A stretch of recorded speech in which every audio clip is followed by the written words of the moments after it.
Good morning, student. Today I am going to start your GK book. Your first chapter of GK book is fascinating places. Fascinating places का मतलब होता है जो वो places जो आपको बहुत fascinate कर रही हो, बहुत अच्छा लग रहा हो देखने में, जिसको बहुत इंस्पायर हो रहा है, वैसी places को हम fascinating places बोलते हैं, right? Look at the pictures, read the descriptions of the given grand places and write their names in the given blank. You may use the help box. Help box में given है उस जगह के name, वो वहाँ से आपको pick करना है, ठीक है. तो फर्स्ट है हमारा, it was inspiration for Disneyland sleeping beauty castle. It was built by Ludwig II Bavaria. ये इंस्पिरेशनल डिज्नीलैंड है जिसका नाम है sleeping beauty castles, Disneyland sleeping beauty castle. और ये बिल्ट है कहाँ बना है? Ludwig II Bavaria. उसका नाम क्या है? नाम देखिए, न्यू सिचवानस्टाइन कैस्टल, ठीक है.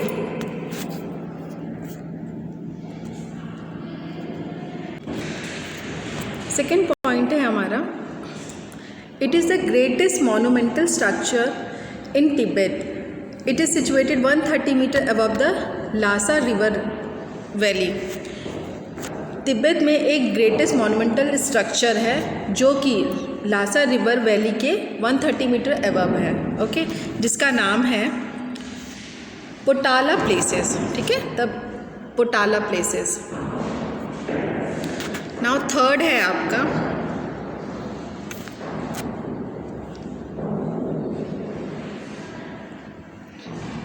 It is a castle on a small island on the Normandy coast, France. एक कैस्टल है एक स्मॉल आइलैंड पे, नॉर्वे कोस्ट है, फ्रांस में कैस्टल है जिसका नाम है माउंट सेंट माइकल, ठीक है, Mount Saint Michael.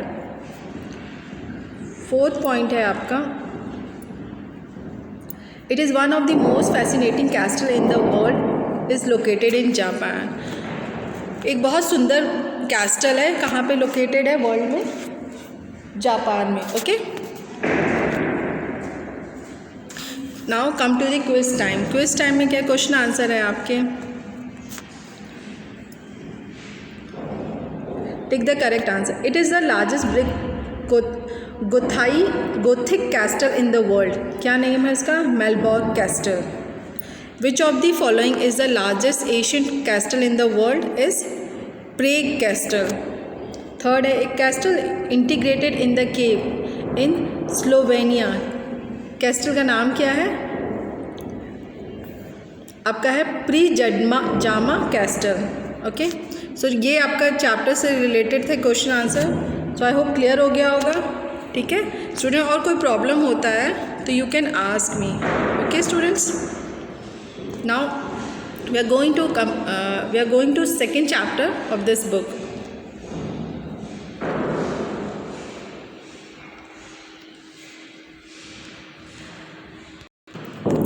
Now start your second chapter. It's unbelievable natural phenomena, okay. So इसमें क्या, look at the pictures of the unbelievable natural phenomena which have now become popular tourist attraction. Right their names in the given blanks. You may use the help box. Help box में यहाँ पे help box है, उसमें given है सारे names, ठीक है. कुछ ऐसे प्लेसेस हैं जो नेचुरल फिनोमेना है जो कि वो टूरिस्ट प्लेसेस में इंक्लूड हो गए हैं, ठीक है. जो कि लोग जहाँ घूमने जाते हैं ना, that places is called tourist places. तो उसमें वो ये सारी चीज़ें इंक्लूड हो गए हैं, ठीक है. Now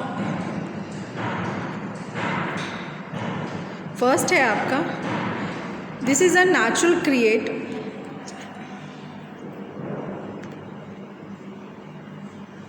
Just a moment. This is a natural gas crater set on fire by the scientists in 1971. एक नेचुरल गैस क्रिएटर है जहाँ जो कि सेट हुआ था फायर के लिए, जिसे किसने सेट किया था? साइंटिस्ट ने. किस ईयर में? 1971 में. To prevent the spread of the methane gas. Methane gas को प्रिवेंट करने के लिए ये बनाया गया था, ठीक है, natural gas creator. It has burning continuously since then. The diameter of the crater is 69 meter and its depth in 30 meter. The crater is popular tourist spot. ये कहाँ पे बना है? Door to hell. ये कौन सी टूरिस्ट जगह है door to hell, ठीक है। नाउ सेकेंड आपका है इसमें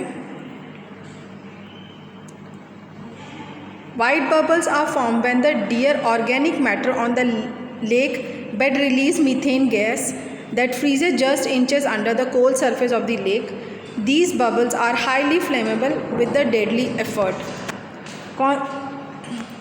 जो वाइट बबल्स होते हैं फॉर्म करते हैं डेड ऑर्गेनिक मैटर, ठीक है, लेक बेड पे रिलीज मीथेन गैस। उस बबल्स को हाईली फ्लेमेबल डेडली एफर्ट बताया गया है, कहाँ पे? फ्लेमेबल आइस बबल, ठीक है। नाउ ये थर्ड पॉइंट है,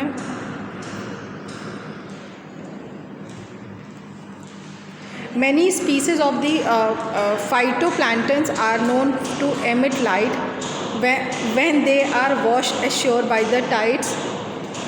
Their chemical energy changes into the light energy and thus they illuminate in the dark. Bioluminescent waves. बहुत सारे स्पीसीज, जो many species of the phytoplanktons known as the emit light. Phytoplanktons जो होते हैं species, वो किससे जाने जाते हैं? एमिट लाइट से। When they are wash ashore by the tides, ठीक है। उसका आंसर है बायोलुमिनेसेंट वेव। फोर्थ है आपका point,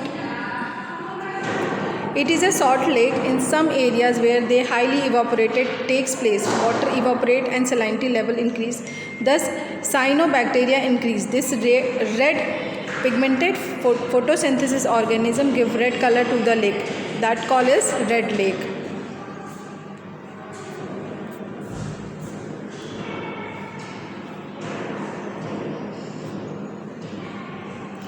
Now 7th and 8th point है आपका,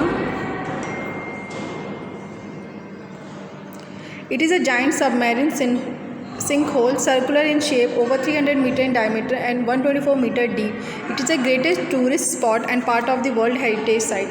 World Heritage Site एक है जिसको टूरिस्ट प्लेस में काउंट किया गया है। बहुत बड़ा सा सबमरीन है वहाँ पे, जिसका शेप ओवर मतलब कितने मीटर में? 300 मीटर्स में है डायमीटर एंड 124 मीटर डीप है वो, ठीक है। Answer great blue hole. And the 8 is, it is a climate phenomena that occurs at desert every 4 or 5 years, where the blossom of the wide variety of flowers seen during September and November, if there is an unusual high rain, flowering desert है इसका नाम। Now come to the quiz time. Question answer है, in an optical phenomena that occurs due to the reflection of bright light by the ice crystal present in the atmosphere, वो कहाँ पे है? Light pillar. An optical phenomena होता है that occurs due to reflection of bright light,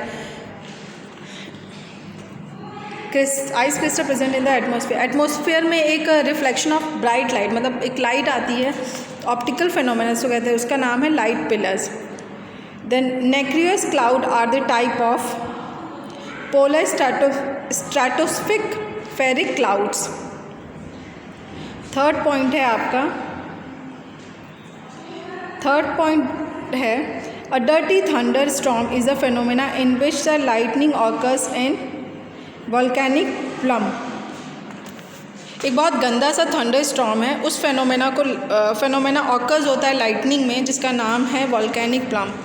so students, ये आप अपनी book में कंप्लीट कर लीजिएगा, और कोई प्रॉब्लम होती है इससे रिलेटेड तो you can ask me. Okay student, thank you so much.